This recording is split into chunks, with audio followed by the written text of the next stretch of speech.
Trump, big progress on Russia. Stay tuned. Apparently, there might actually be a peace deal with Ukraine. I'm kind of shocked to even hear this. But you know, there's concern from the Europeans that President Zelensky is going to be bullied into signing something away. That's why you have these European leaders coming as backup tomorrow. They're going to beat him up. Can you No, it isn't. That's not why they're them? coming as back. That's not true.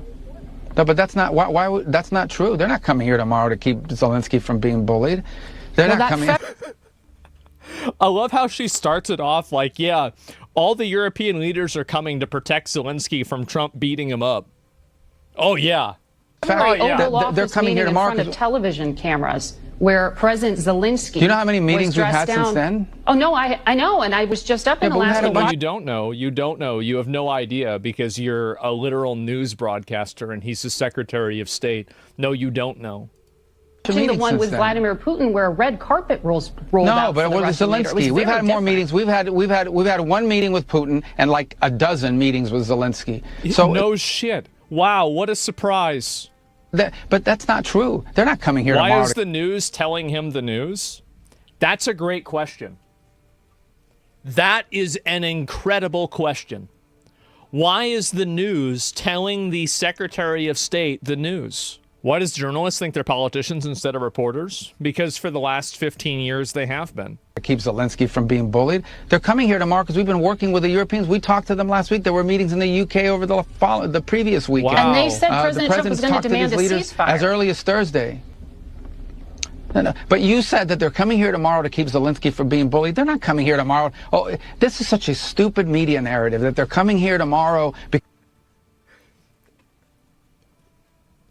bro, I love him. He just says it. Yeah, it's stupid. It is. It's stupid. Total fucking bullshit. Her posture is so aggressive. Keep in mind that this is the same news broadcaster who said that one of the reasons why Nazi Germany came to power was because of freedom of speech. I'm not kidding you. She even said it in an interview with Marco Rubio. She's a retard.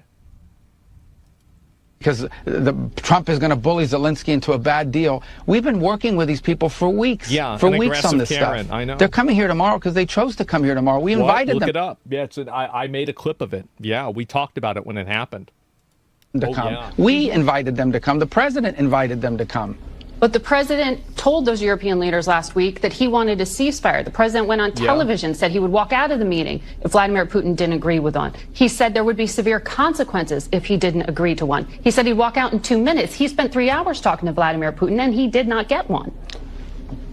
So there's because obviously things happened during that meeting. Well, because obviously things look.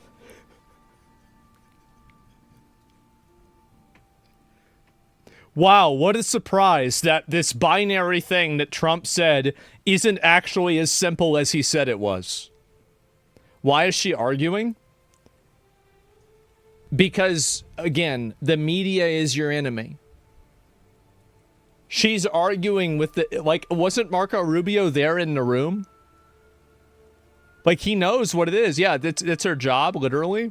Well, it's not really. Like, I mean, she's not approaching this from any sort of a perspective of, oh, well, you know, I'm just trying to understand this better. No, I don't think so at all. It's very obvious. Whenever she's prepositioning the European leaders that are coming to the White House to protect Zelensky from Trump bullying Zelensky into giving Ukraine to Russia, like, this is not journalism, okay? It's propaganda. What are we doing here? You're making it complicated. She's arguing because she's a woman. Finally, somebody says it.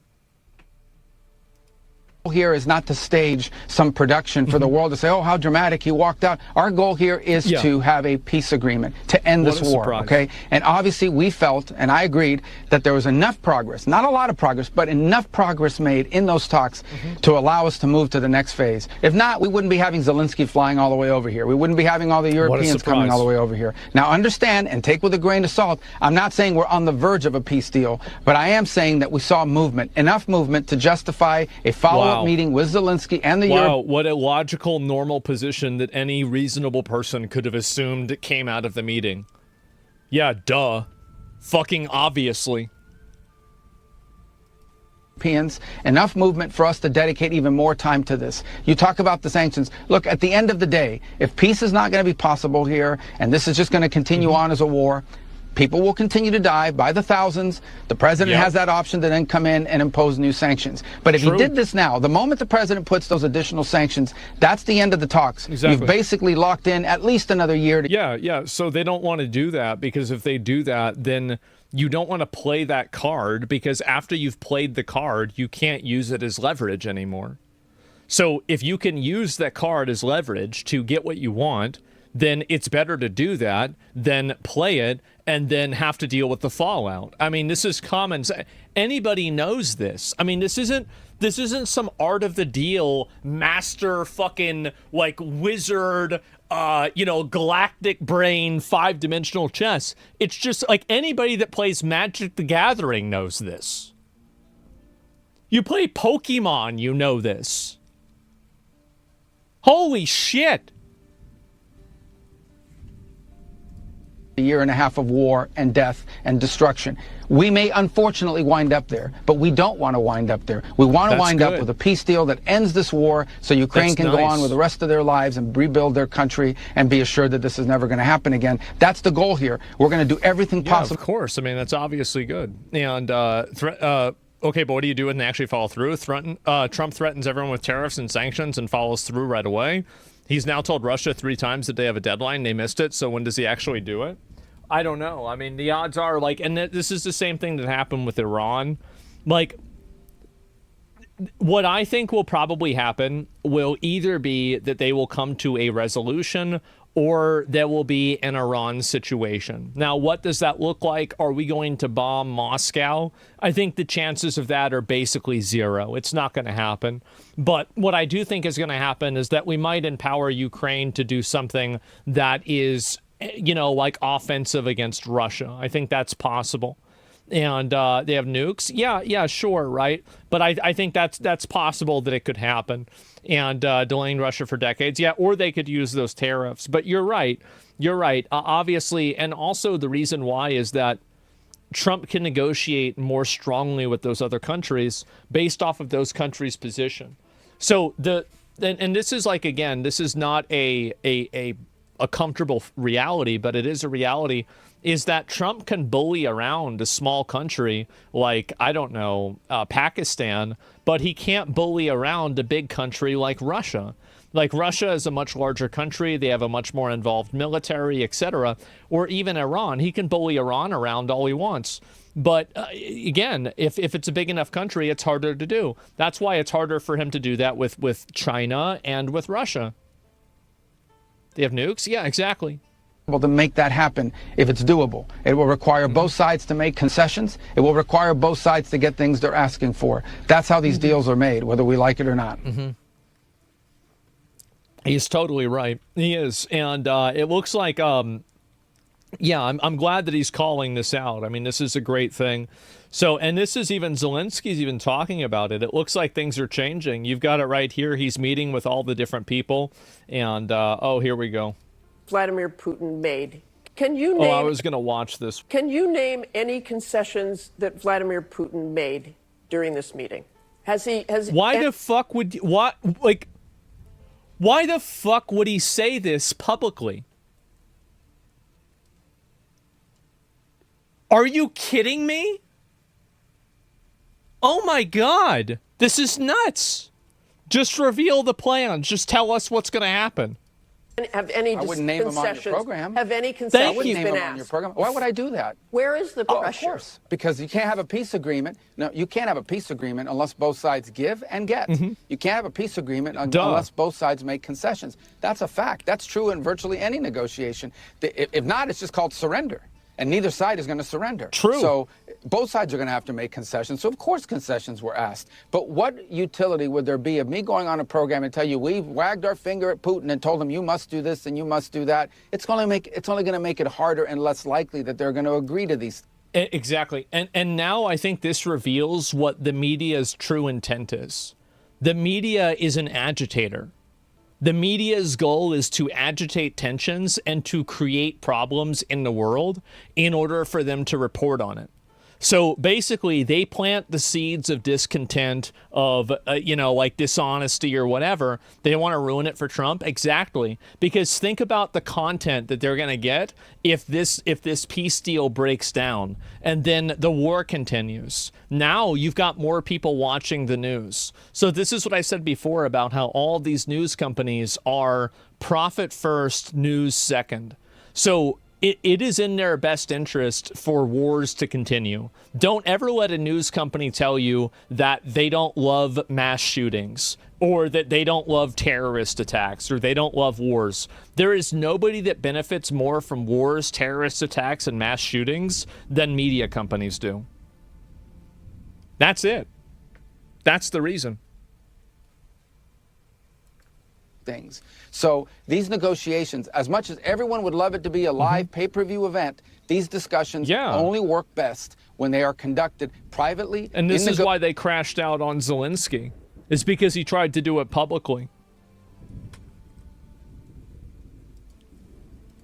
Serious negotiations in which people who have to go back and respond to constituencies. Same with natural disasters, true. Even totalitarian governments have constituencies they have to respond to. Somebody says YouTube creators benefit a lot from it, probably more. You're right. And as a creator myself, it's like if there was a mass shooting or a nuclear bomb went off, it would make my viewership go up and I would make more money.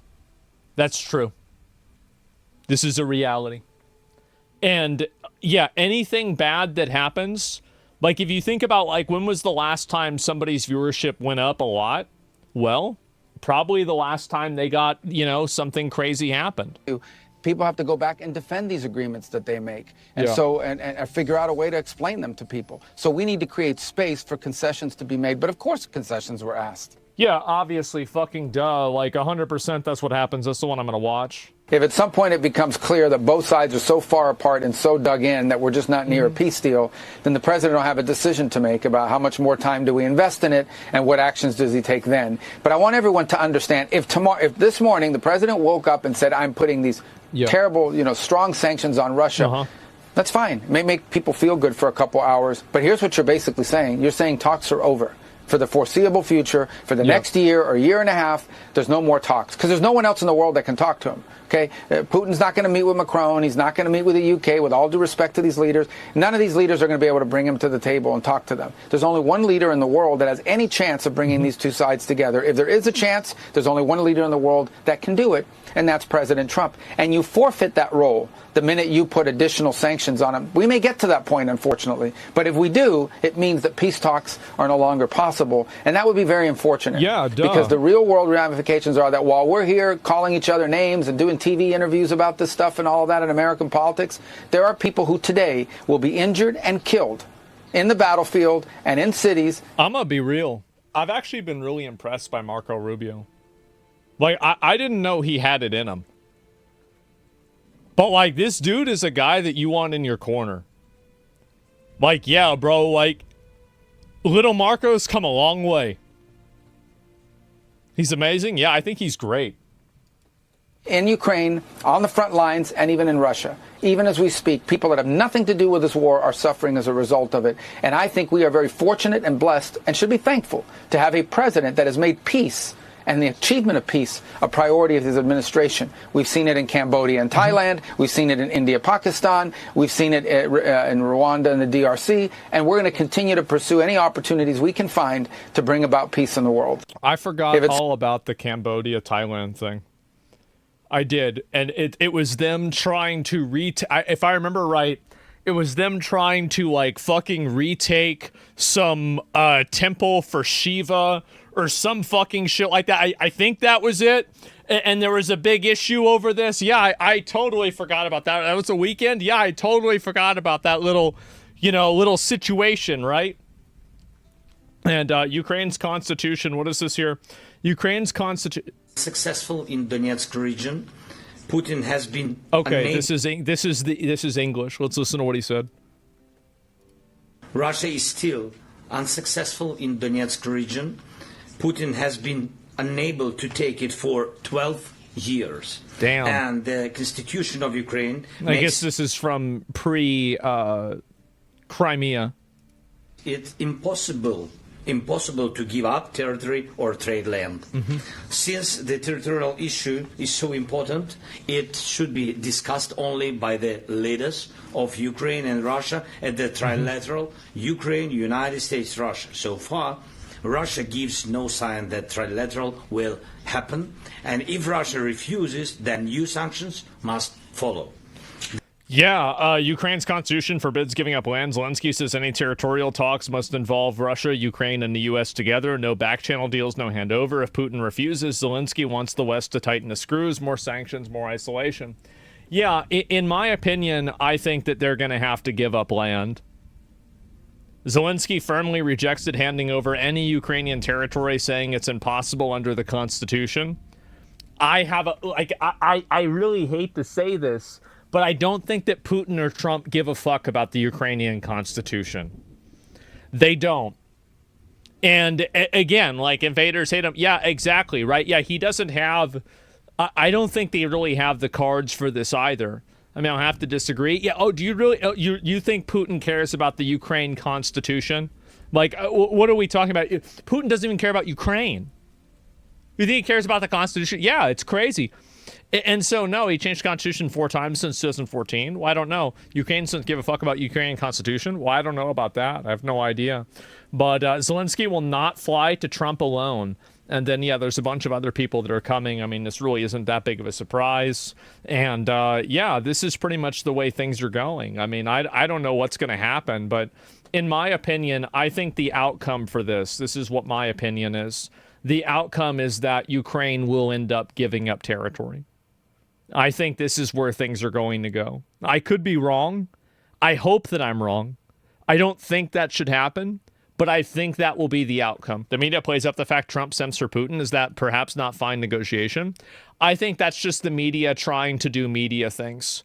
I don't think there's really anything that you can base that off of. You can't really go and be like, oh, wow, I can't believe this. They're just saying whatever the fuck they want. Do you think Ukraine should give up land? Should is a nice idea, and it can be discussed all over Reddit.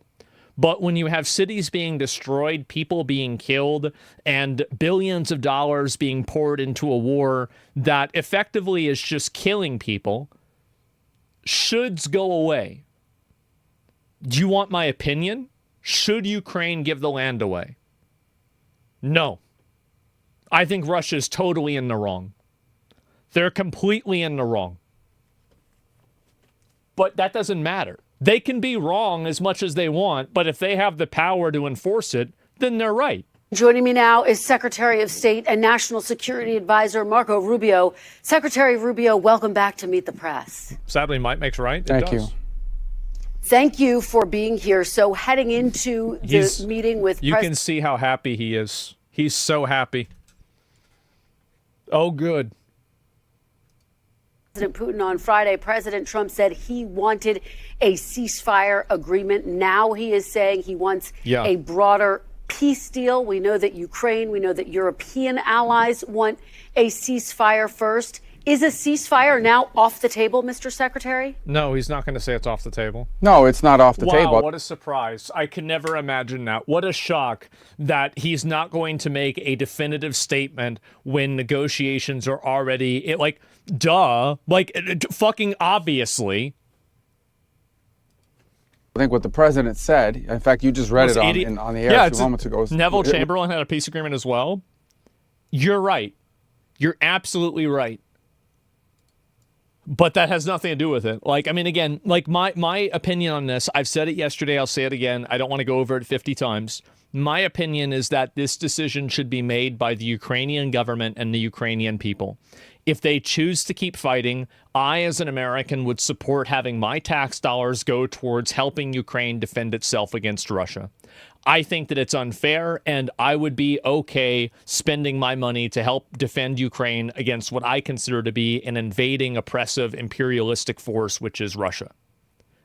But if the Ukrainian people have had too many deaths, too much pain, too much suffering, and they would rather just give up the land and move on, I think that it is absolutely preposterous for anyone, especially in the United States, that has no skin in the game, you have no consequence of your actions whenever you're saying this, to tell them that they should continue dying to fight Russia.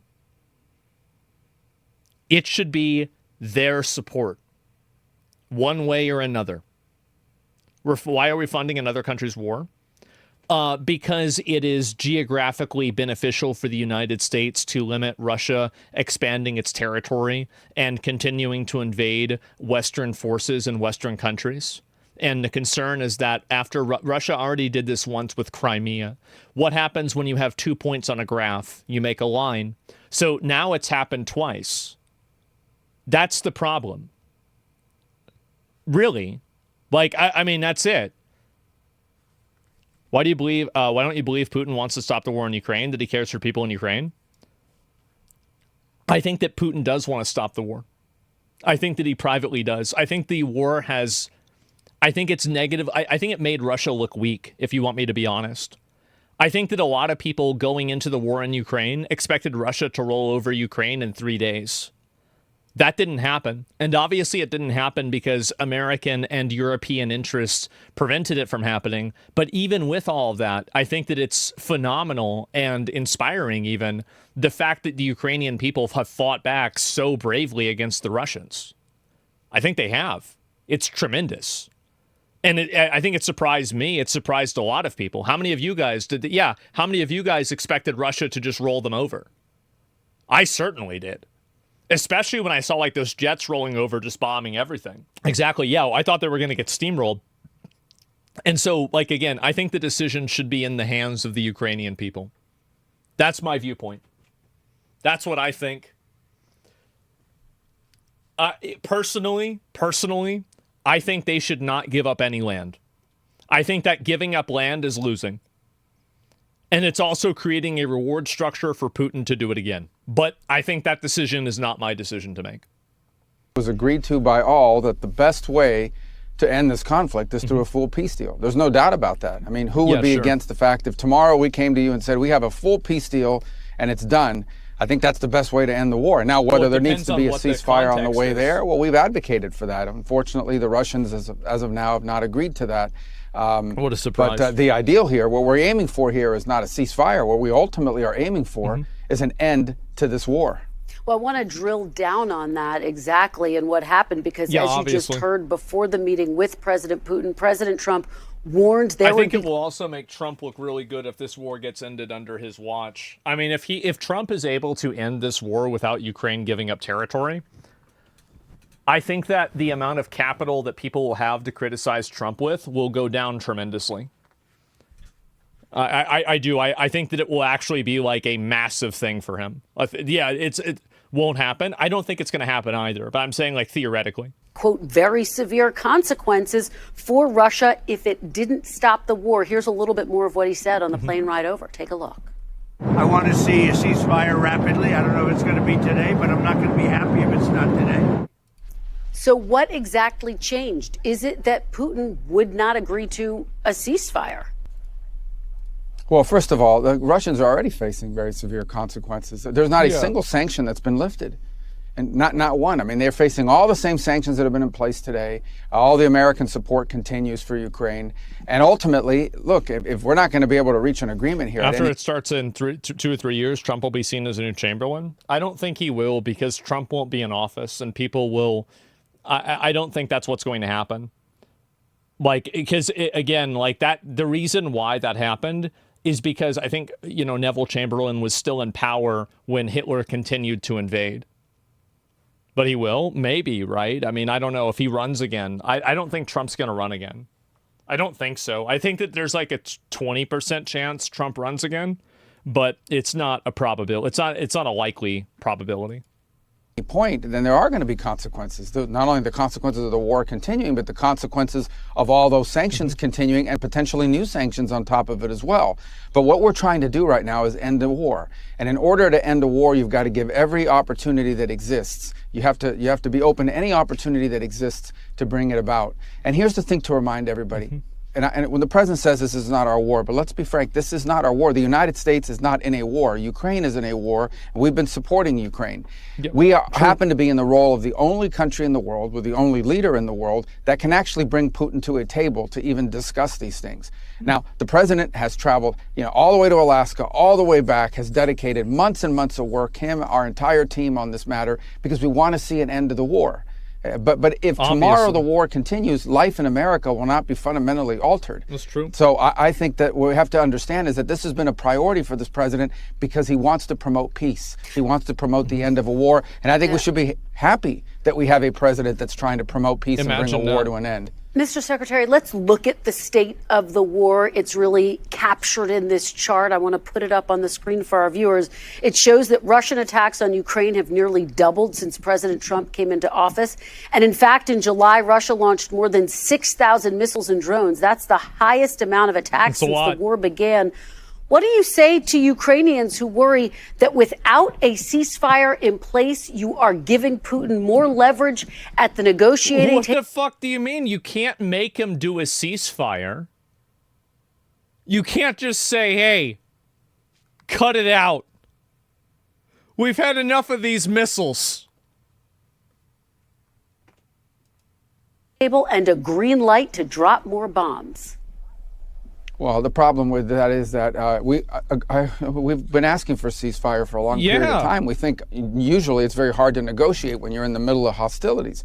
But that said, the only way to have a ceasefire is for both sides to agree to stop firing at one another. Yeah. Beyond that, and the Russians just haven't agreed to that. Beyond that, they want to just keep bombing them. That's the goal. Like, it's obvious that's what Russia's trying to do. Like, how does anybody not see this? I would say that one of the complications about ceasefires is they have to be maintained, which is very difficult. I mean, every single day we keep an eye on what's happening between Pakistan and India, what's happening between Cambodia and Thailand. Ceasefires can fall apart very quickly, especially after a 3.5-year war like what we're facing now. But I don't think anyone disagrees that the ideal here, what we're aiming for, is not some permanent ceasefire. What we're aiming for here is a peace deal, so there's not a war now and there's not a war in the future. But why not impose more sanctions on them and force them to agree to a ceasefire instead of... Because you're so stupid. Because, number one, that won't work.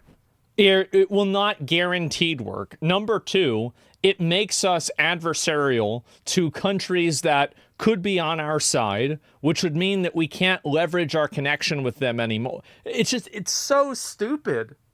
Why is this so... What is this? It will not work. It might work. It might not. Why would they want to do that? Like, if they don't have to do that, why would they do it? You're already adversarial? We're not adversarial with India. No, we're not. Accepting that Putin won't agree to one. Ridiculous thing to say. Well, first, I think that's something that a lot of people go around saying that I don't necessarily think is true. I don't think new sanctions on Russia are going to force them to accept the ceasefire. They're already under very severe sanctions. I think that it should be... You could argue that could be a consequence of refusing to agree to a ceasefire or the end of hostilities. But there is no evidence that more sanctions, because sanctions take months and sometimes years to bite. And we may very well wind up in that place. I hope not, because that means that peace talks failed. But we have to give every opportunity for peace a chance in this particular case. They don't want to use that. They don't want to play that card. Yeah, I don't even get this. You said anything about India? Well, India is one of the countries that is purchasing energy from Russia, is my understanding. China is another one. I'm sure there are others, but those are the top two off the top of my head. I mean, you could say Iran. I'm sure Iran gets energy from Russia, but I think we're already sanctioning Iran 50 different ways. And that's what we're trying to... is, yeah, but the EU can't, as far as I know, the EU can't just get off of Russian energy. Like, that's my understanding. I mean, I'm not an expert in every single thing, okay? But it's not like they can just, okay, we're going to turn off the energy switch from Russia and we're going to turn it on from somewhere else. Logistically, they can't? Yeah. Not instantly, no? Yeah, exactly, right? And so that's the reason why. And so that, again, makes us adversarial and oppositional with an ally, which can overcomplicate the entire thing. do here. And so those options remain to the president. The minute he takes those steps. So, Matt, a cockroach boy, why'd you slander Hassan Piker or misrepresent his comments about Palestinians' right to defend themselves? I don't know why. Listen, I don't know why Hassan keeps trying to push violence. It's very weird. I don't know why he makes excuses for terrorism. It's very weird. You're unhappy about what I'm saying. That's okay. But the fact is that when Hassan is naming a specific person, when he's naming a specific person, and he's saying this person is justified militarily or as an armed resistance against, this should not be acceptable speech. It's not. And it isn't, by the way. It's not. And also, it's not legal either. All talk stop. The minute we take those steps, there is no one left in the world to go talk to the Russians and try to get them to the table to reach a peace agreement. So that moment may come. I hope not, because I hope we get a peace deal. But so, Mr. Secretary, a lot of people have heard President Trump threaten sanctions for months, and they are wondering, are they empty threats? Why hasn't he punished Putin to date for this war since taking office? Well, again, every single sanction that was in place on the day he took over remained. And the impact of all those sanctions remain. You know, when the Russians landed in Alaska, they still have the sanctions. Like, Russians can't do all kinds of stuff right now. And this has been the case ever since the Ukraine war started. Or a little bit after that, right? I mean, it was a little bit afterwards, but that was about it. But yeah, sure. They were there to refuel. They had to offer to pay in cash to refuel their airplanes because they can't use our banking system. They face consequences every single day. But the bottom line is that has not altered the direction of this war. That doesn't mean those sanctions are inappropriate. It means it hasn't altered the outcome of it. And here's what we do. And I think that's a good argument that he's making. If sanctions would work, then why haven't they worked? Now, maybe you need to do more extreme sanctions. Sure. But, like, that's about it. I mean, it's true that, like, yeah, he's tried to do the sanctions and it didn't do anything. Or I guess Biden did the sanctions at that time. I think is important, and that is that we end this war. To end this war, you have to be able to engage with the Russians. As much as people may not like it, as distasteful as people may find it, the only way to end this war is to get the Russians to agree, as well as the Ukrainians, but the Russians to agree. This is the problem, is that I think that a lot of people are very angry at the fact that Russia is getting more out of this than they should. But the problem is that, again, ultimately might makes right. If Russia is strong enough to force their will, then that's it. There's nothing like you can't, like, you can say they're wrong or you can say that they're bad or whatever you want, but you can't do anything about it. You just have to deal with it. Yeah, right of conquest. Exactly. Yeah. I mean, look at what America did. I mean, all the Native Americans that were here, I'm sure a lot of them didn't like the fact that we totally fucking colonized their entire country. But too bad. That's what happens. Morality goes out the window and faced with a sword. Exactly. Yeah. Like America taking Mexican territory. Yeah, clearly. Peace deal. And the minute you issue new sanctions, your ability to get them to the... Russia isn't taking land. They're conquering it. This is a totally different paradigm. Like, when they're bombing and they're attacking Ukraine, they're not trying to do this diplomatically. They're conquering the land the same way that Americans did, Genghis Khan did, and everybody who has a country did at some point in their history. That doesn't make it good, but it is what it is. And I think that a lot of people really don't like that. They don't like I don't think that they like they don't like the blatant unfairness of that. And I don't blame them. It's awful, but it's still true. Our ability to get them to the table will be severely diminished. That moment may arrive, but when it comes, what you're basically signaling is there is no opportunity for peace at this point. So just let's put on more sanctions and allow more people to get bombed and more people to be killed. And that's what we're trying to stop. Yeah, obviously that's important, right? So China can invade Taiwan after this and nobody will do anything because if you're bigger and stronger, you can do whatever you want. Is that what you're saying? Yeah, realistically, you're right.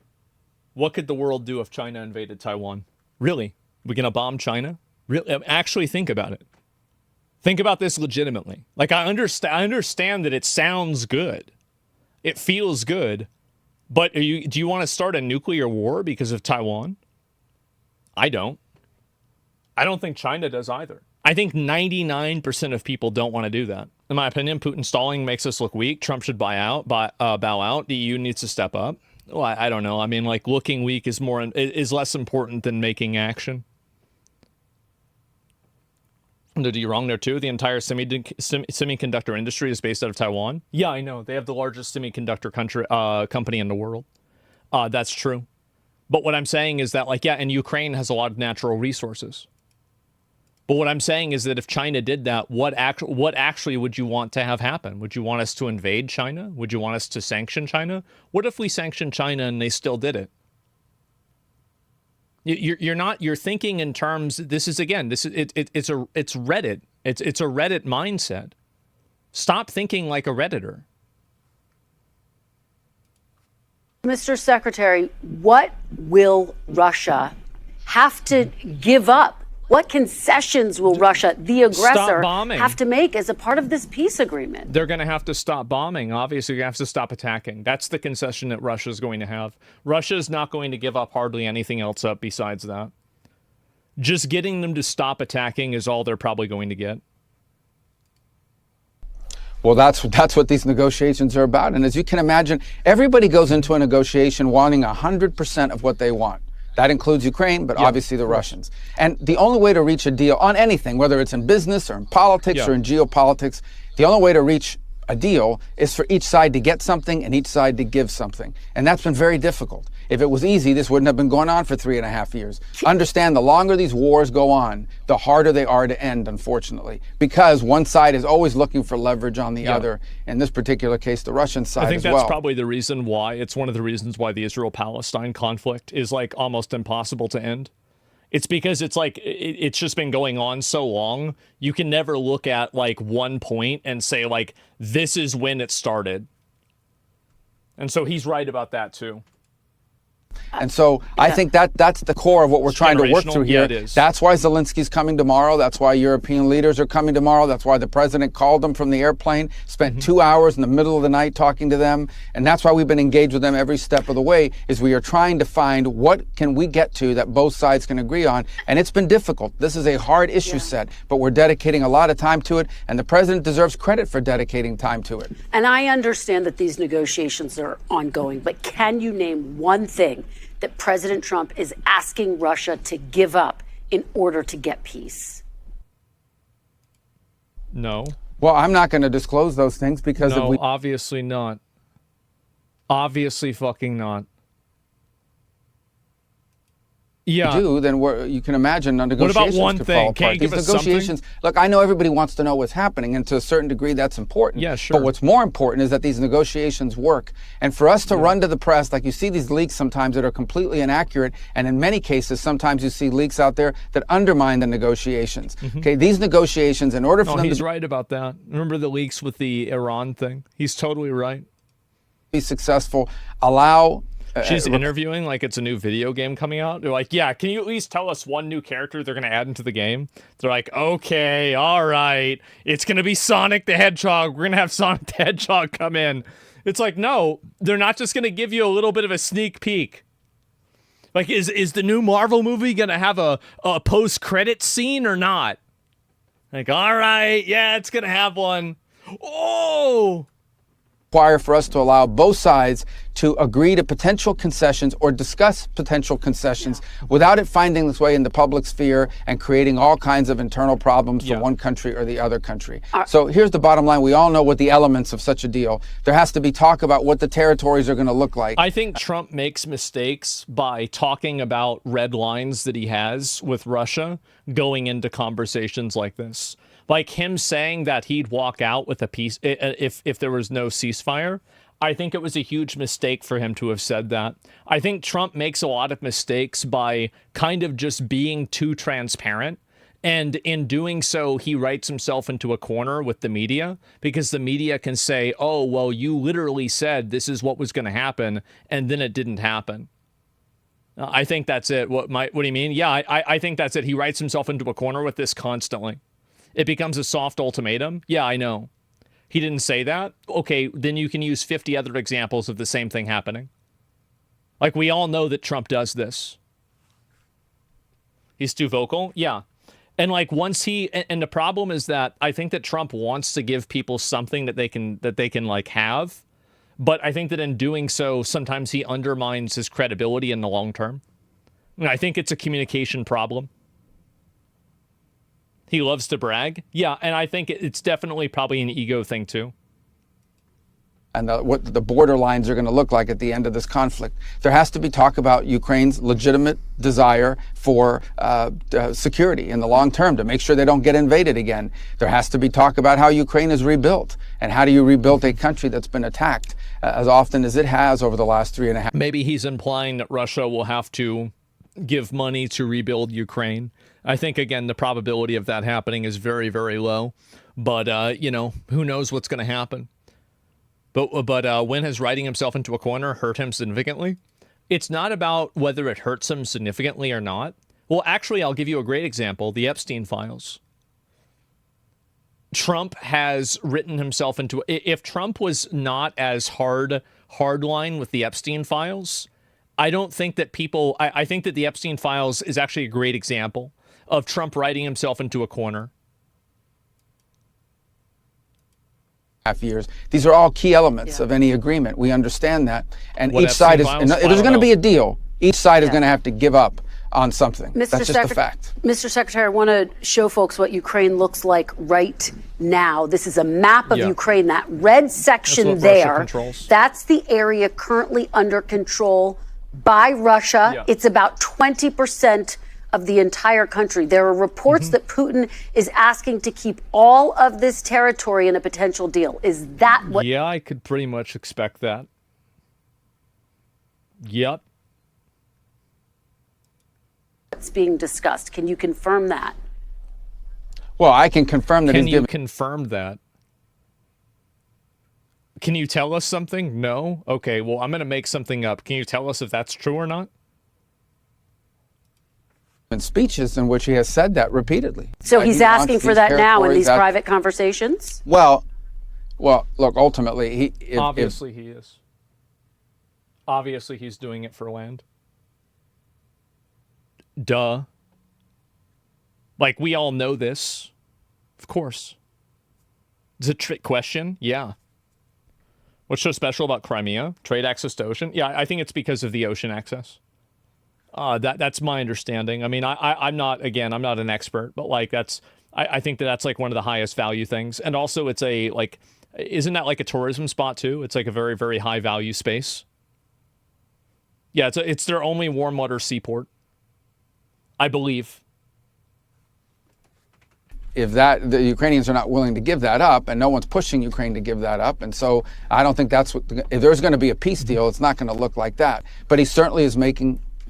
He's certainly making demands. He's certainly asking for things that the Ukrainians and others are not willing to be supportive of, and that we're not going to push them to give. And the Ukrainians are asking for things that the Russians are not going to give up on. True. I know this sounds, I know everybody wants to have more detail, but we're trying to have a serious negotiation here and see if we can find any middle ground between two warring parties in a very difficult war where the Russians feel, as they always do, like they have momentum on their side, and the Ukrainians have been incredibly brave in fighting back and in the defensive posture they've taken. The Ukrainians have inflicted a tremendous amount of damage on the Russians. I think last month alone, 20,000 Russian soldiers were killed in 1 month in this war. Wow. So the Ukrainians have inflicted tremendous amount of damage on the Russians as a result of this. Remember whenever they sent in the North Koreans? That didn't go too well, huh? That was a pretty bad time. I feel bad for those guys. They just got sent in to be like fucking, it's like cannon fodder, basically. Yeah, 1,000 a day? Yeah, I mean, almost, right? It's like 700 a day, something like that. Yeah, Koreans got demolished? Yeah, exactly. Source? I mean, you just look it up on the Google. Just Google it. Are very dug in. This is a difficult one, but we're going to continue to work on it because the president's made it a priority to try to end the war that should have never happened. Mr. Secretary, you were one of the few people in that room with President Putin and President Trump.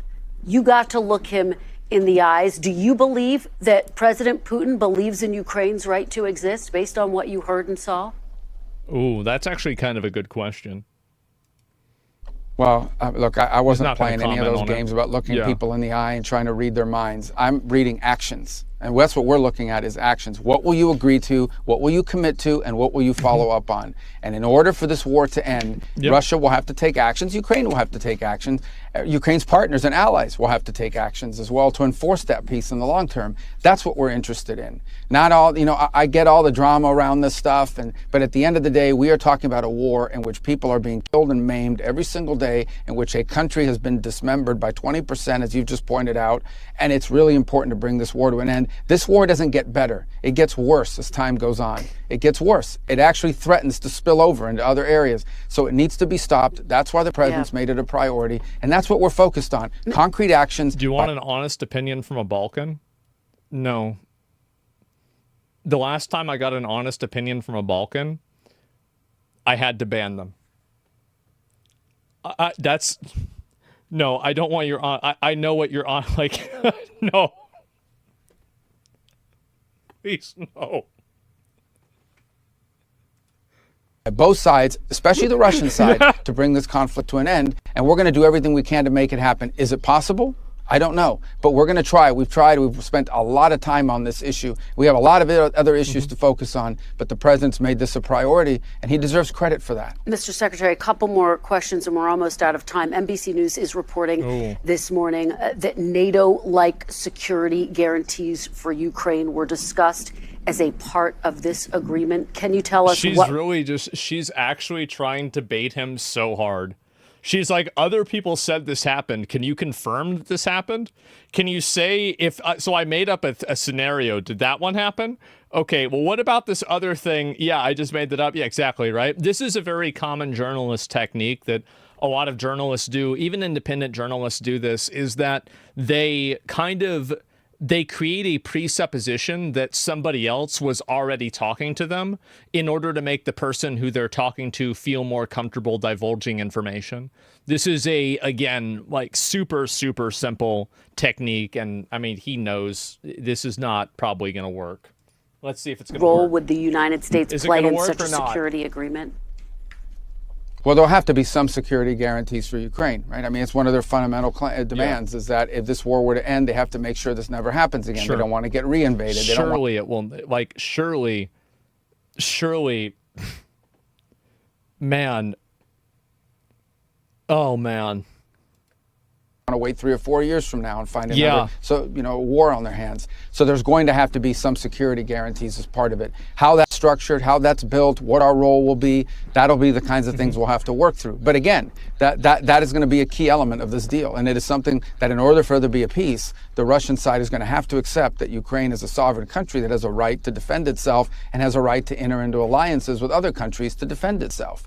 How that's constructed, what we call it, how it's built, what guarantees are built in there that are enforceable, that's what we'll be talking about over the next few days with our partners who are coming in from overseas tomorrow for a series of meetings and in the days to come. We had a long phone call about this yesterday with several of the national security advisors from various countries in Europe. Mr. Secretary, I want to play something you said about President Putin. This was... Oh, jeez. Here we go. Oh, fuck. Right after the invasion in March of 2022. Take a look. What you said. This guy lies, habitually lies. He's never kept a deal. See, yeah. Ever signed, and he lies all the time. And I don't know why, but he plays this like a violin in the West, because the West wants to believe that you can cut a deal with everybody. You can't cut a deal with guys like this. He's a professional, experienced liar. Mr. Secretary, given that, what makes you think that if you are able to reach a deal with President Putin, that he would stick to it, based on, as you just said, he's a liar? Well, I mean, he has an easy response to this. It's that Trump stated personally that Putin has never violated a deal that he made with Trump. Putin has never broken Trump's trust. And so that's really what he would say. I mean, that's what I would expect him to say. It's a fair question, no? It is, but that's what I would that's what I would respond with if I was him. Well, that's the point. That's why the deal has to have enforceable mechanisms in it. That's why the deal has to have things like security guarantees. That's the point I was making a few minutes ago when you were asking me about looking some. I'm going to be honest. That's a better answer. Yeah, it's a better answer.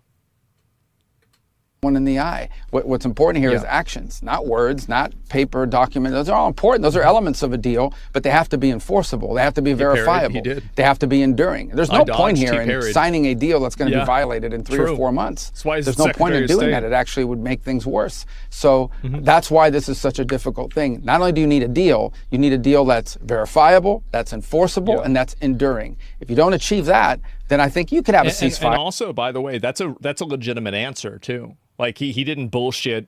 He didn't give a bullshit answer. Like that's actually an answer. For a few months, a few weeks, and then the war will start again and more people will die. Yeah, he's a pro. That's not the outcome we're interested in. That's not the outcome anyone wants. So that's why this is so difficult. All right. Secretary of State Marco Rubio, thank you so much for joining us after an historic week. We really appreciate it. Thank you. We thank you for. Well, there it is.